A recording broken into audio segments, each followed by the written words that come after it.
लागे नाही मनवा हमरो सुनाई सजनवा से। नमस्कार भैया, आज एक भोजपुरी लोकगीत से आप सबके सेवा कर रहल बानी। आशा बा आप सबके अच्छा लगी। अगर गाँव में कहीं त्रुटि हुई तो हम माफी चाहब आप सबसे। एक नया शादी हो जाता भैया और उनकर पति जी बड़े बाहर में जब कमाए चल जाता रहे, पत्नी विरोध में कैसे कोना भाव में कहता रहे भैया, और किला के नाही मनवा हमरो सुनाई सजनवा लागे नाही मनवा हमरो सुनाई सजनवा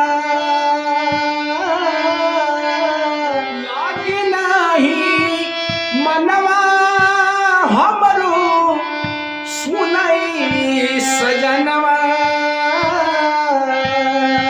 अरे से पर्वत जैसन लागे घर अगनवा होला से पर्वत जैसन लागे घर अगनवा होला से पर्वत जैसन लागे घर अगनवा होला।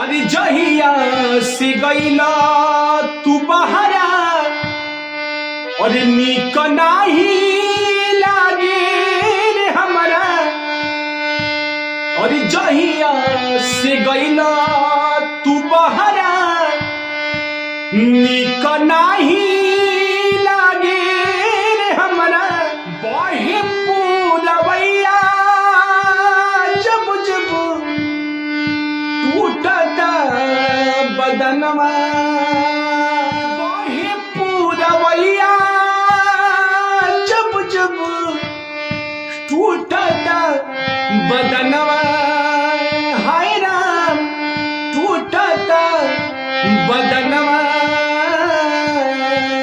से पर्वत नैसन लागे घर अगनवा होला से पर्वत जैसन लागे घर अगनवा होला से पर्वत जैसन लागे हमरो घर अगनवा होला से पर्वत जैसन लागे घर अगनवा होला।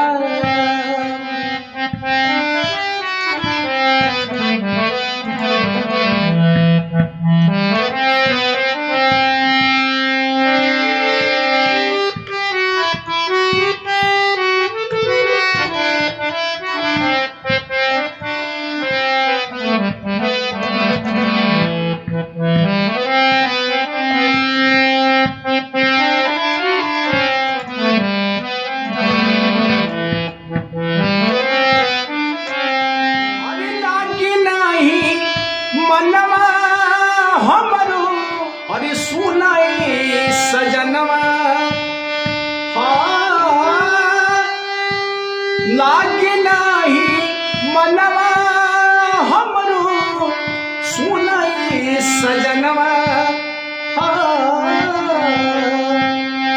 कि पर्वत जैसन लागे घर अगनवा होला से पर्वत जैसन लागे घर अगनवा होला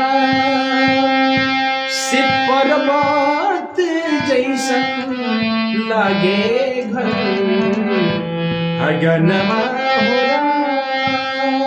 नमस्कार प्रणाम भैया, हमारा गाना कैसन लगल आप सब कमेंट करके जरूर बताइए और चैनल पर नया बने तो चैनल को सब्सक्राइब कर ली।